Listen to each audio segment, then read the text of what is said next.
یا جن کو جانوروں کے بارے میں بھی تھوڑی فیلنگز ہیں، اور اگر آپ انہیں ہرٹ کرتے ہیں تو یہ اس انسان کے ریلیجن کے پرتی جانا ہے. تو میرا یہ ماننا ہے کہ بھگوان کچھ نہیں ہے، صرف ایک یونیورسل بردرہڈ کا مادھیم ہے تاکہ ایک بھگوان کو ہم پوجیں یا عبادت کریں اور اس کے تھرو ہم یونائٹ ہو جائیں. تو میرا سوال یہ ہے کہ ہم ہمیشہ بھگوان کو اس طرح تولتے ہیں کہ اسے انسان کی طرح فیلنگز ہیں، وہ ہمیں سزا دیتا ہے، ہمیں ریوارڈ کرتا ہے، پر ہمارے علاوہ اس یونیورس میں، میں اس ورڈ پہ سٹریس کروں گا، یونیورس میں جانور بھی ہیں جن کا کام اس بھگوان کے بنا چل رہا ہے، جن میں کوئی فیلنگز نہیں ہے، نہ وہ قرآن پڑھتے ہیں نہ بائبل پڑھتے ہیں. وہ بھی جیوت ہیں، ہم بھی جیوت ہیں. ہمیں ایک گمان ہو گیا ہے کہ ہم تھوڑے سمارٹ ہیں، پر وہ بھی اس سرشٹی کا حصہ ہیں. تو اس یونیورسل بردرہڈ میں ان کے پرتی ہماری بھاونائیں کے بارے میں کچھ ذکر ہو، اور میں جاننا چاہوں گا کہ کیا پینتھیزم اس کا ایک سولوشن نہیں ہے، کیونکہ اس میں ہم کسی ایک انڈیویجول کو ورشپ نہیں کرتے. جیسا کہ جوڈائزم میں کہا گیا ہے کہ I am a jealous God, اور ایک جیلس ایک ایسا ایموشن نہیں ہے جسے ہم پوچھ سکیں میرے حساب سے. پر اگر ہم پینتھیزم کو ایک سولوشن مانیں تو یہ ایک ایسی چیز ہے جو ہمیشہ رہی ہے. پیڑ ہمیشہ رہے ہیں، یہ یونیورس ہمیشہ رہا ہے، اور جبکہ دھارنائیں ڈیفینیشنز بھگوان کی ہمیشہ بدلتی رہی ہیں.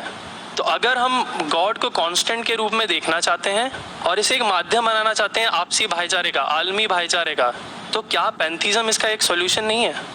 بھائی صاحب نے سوال پوچھا کہ یونیورسل بردرہڈ ہم صرف انسانوں تک محدود رہ گئے ہیں، کیا جانور میں جان نہیں ہے؟ اور یہ بھگوان کو ہم نے خود بنایا تاکہ عالمی بھائی چارہ رہے، لیکن کیا پینتھیزم اس کا سلوشن نہیں ہے کہ بھگوان کو ہم دوسرے روپ میں دیکھیں؟ بھائی صاحب کا اچھا سوال ہے. سوال کے دو حصے ہیں.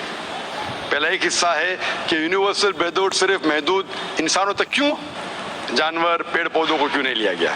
دوسرا سوال، کیا پینتھیزم اس کا سلوشن نہیں ہے؟ پہلے سوال کا جواب کہ یونیورسل بردرہڈ، عالمی بھائی چارہ کے اندر ہم باقی جیوت چیزوں کو کیوں نہیں لیتے؟ اگر لیں گے تو جینا ہی ممکن نہیں ہے. اگر ہم لیں گے باقی جیوت چیزوں کو، ہم عالمی بھائی چارے میں لیں گے تو آپ کو یہاں کھڑے رہنا بھی ممکن نہیں ہے 5 منٹ تک کے. کیوں؟ میں بولوں گا، کیونکہ میں ڈاکٹر ہوں. بھائی چارہ کا ایک اصول ہے کہ دوسرے بھائی کا قتل مت کرو، اصول ہے کہ نہیں؟ ٹھیک ہے، آپ سانس لے رہے، ابھی سانس لے رہے نا، آپ جب سانس لیتے لاکھوں جرمز کا قتل کر رہے ہیں. آپ کیسے بھائی ہے؟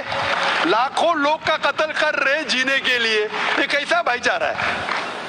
تو اسی لیے بھائی چارے کا ڈیفینیشن ذرا ہم برابر طور سے سمجھ لیں، پھر ہم ڈسکس کریں. کیونکہ اگر آپ کہیں کہ ہر جیوت چیز میری بھائی ہے تو آپ بھائی چارے کے خلاف.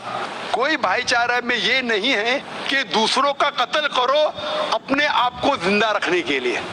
کبھی بھی اسلام میں یہ نہیں کہا گیا ہے کہ دوسروں کو دباؤ اپنے آپ کو اونچا کرنے کے لیے. اور میں اللہ کے رسول کی ایک مثال دوں گا آپ کو. اللہ کے رسول فرماتے ہیں، آپ جب دیکھتے ہیں ایک کھجور کا درخت، پام ٹری، وہ ایک مومن کی مثال ہے، مسلم کی مثال ہے، تو صحابہ سوچتے اس کا کیا مطلب؟ کیوں ایک کھجور کا درخت، پام ٹری کو مسلم کہہ رہے؟ سمجھ میں نہیں ہم کو. آج ہم جانتے ہیں اس ٹائم اللہ کے رسول نے کہا کوئی بھی پیڑ پودے جب بھی بڑھتے اوپر، وہ کیا کرتے ہیں؟ آجو باجو پیڑ کو ہٹاتے ہیں، پھر ہی بڑھتے ہیں. نیچے جاتے ہیں، اپنے پودوں کو، روٹس کو ایکسپینڈ کرتے ہیں. اسی لیے آپ دیکھیں گے میونسپلٹی کریکس کو توڑتی ہے، مضبوط کری. کیوں؟ وہ پیڑ بڑھتا ہے تو کریک ہو جاتا ہے، پھر سے ٹائل لگاتے. جتنا پودا بڑھتا ہے، جتنا پیڑ بڑھتا ہے، اتنا آجو باجو نقصان کرتا ہے. ایک واحد درخت ہے پام ٹری، جو جتنا اونچا جاتا ہے دوسرے کو نقصان نہیں پہنچے، سیدھا جاتا ہے. باقی لوگ یہاں جاتے وہاں جاتے، اس کے گھر میں گھستے اس کے گھر میں گھستے. اوپر جاتے سیدھا، کسی کو تکلیف نہیں دیتے، نیچے بھی جاتے سیدھا، آجو باجو گھومتے نہیں. اگر آپ اپنے آپ کو بڑا بننے کے لیے دوسروں کو دبائیں گے، یہ مسلم نہیں.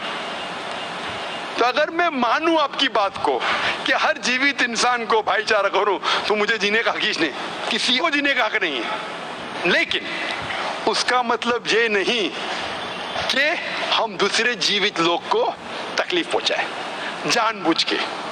اسی لیے اسلام میں جب محمد صلی اللہ علیہ وسلم پیغام دیے عرب دیشوں میں، عرب ممالک میں، تو لوگ نے کہا یہ کیسا انسان ہے. جب اللہ کے رسول نے کہا کہ اونٹ کے اوپر زیادہ وزن مت ڈالو، حرام ہے، گھوڑے کو زیادہ تکلیف مت دو، تو لوگ کہنے لگے یہ تو ابھی انسانوں کی حقوق کی بات کر رہا تھا، ابھی جانوروں کے حقوق کی بات کر رہا ہے.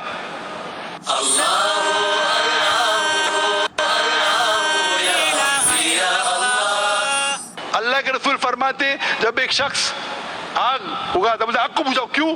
ادھر چیٹیاں مر رہے ہیں. اس کا مطلب جان بوجھ کے کوئی بھی جیوت چیز کو مارنا حرام ہے.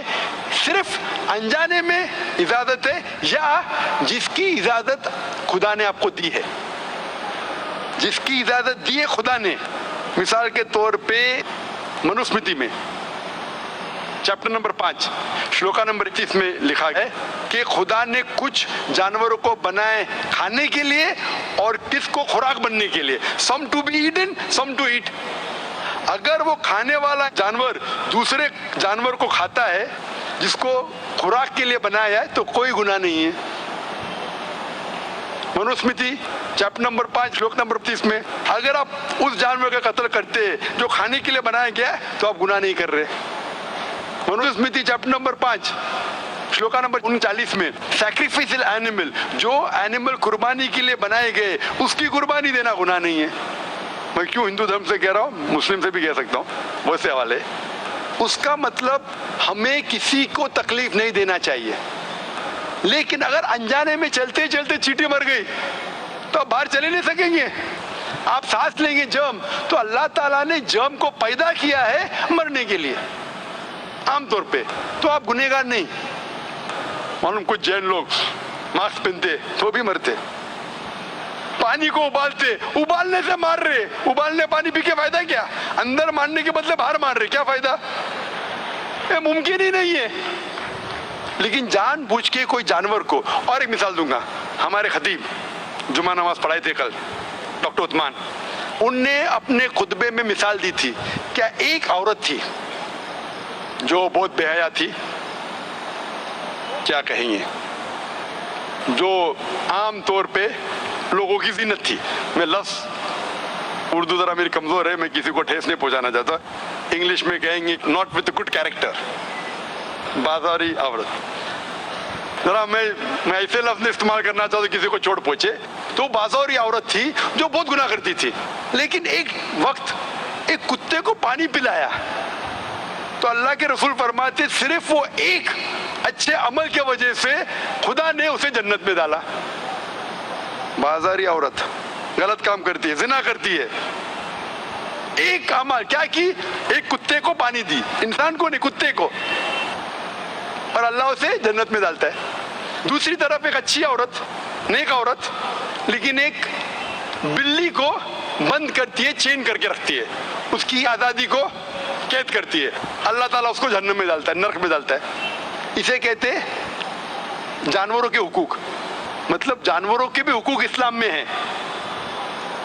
اللہ کے رسول فرماتے کہ چڑیا کی جان بھی مت لو بنا وجہ. چڑیا، اسپیرو، آپ پڑھیں گے قرآن میں اور حدیث میں کئی اس کے پر لیکچر. تو اس لیے ہم مانتے ہیں کہ جیوت چیز کا ہمیں احترام کرنا چاہیے، اس کے رول ریگولیشن ہے. بولیں گے سب جیوت چیز میرے بھائی ہے، نہیں بھائی، سب بھائی نہیں ہے. ابھی کچھ لوگ اتنا کرتے، کتے کے پیچھے ہر مہینے لاکھ روپیہ خرچہ کرتے. ارے غریب لوگ مر رہے، لاکھ روپے سے 10 گھر ہر مہینے لاکھ روپیہ اپنے پوڈل کے اوپر ڈالتے ہیں. لاکھ روپے سے کم از کم 10 گھر تو چلیں گے نا مہینے، 20 گھر چلیں گے بمبئی میں، ہاں کہ نہیں؟ وہ 20 گھر کو سنبھالو نا، ایک پوڈل کو سنبھال رہے. یہ کدھر کا اسلام ہے؟ ٹھیک ہے جانور کی قدر کرو، اتنا قدر مت کرو کہ اس کے ہاتھ میں چین ڈالو سونے کی، یہ کرو، یہ کھانا لے کے آؤ. کھانا لے کے آتے لاکھ روپے کا، آپ سمجھ رہے نا؟ تو اتنا مت اسراف کرو.